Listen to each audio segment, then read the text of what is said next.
And then, so number two, I wanted to tell you, the reason I think it is a camshaft sensor issue, usually when you have a camshaft sensor issue, you could try to blip the gas a little bit, and that usually makes it work.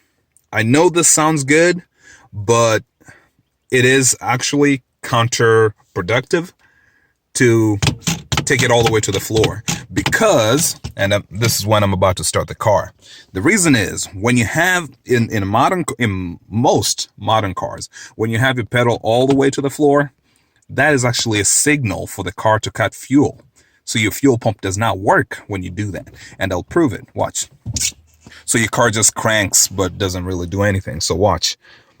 So this one is all the way to the floor, foot on brake, then try to start it.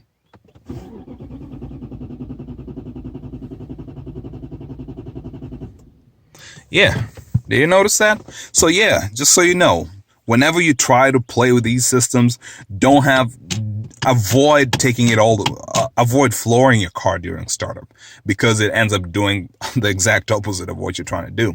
You can just blip it a little bit, just give it a little bit of that, and it should help you temporarily with your camshaft sensor issue.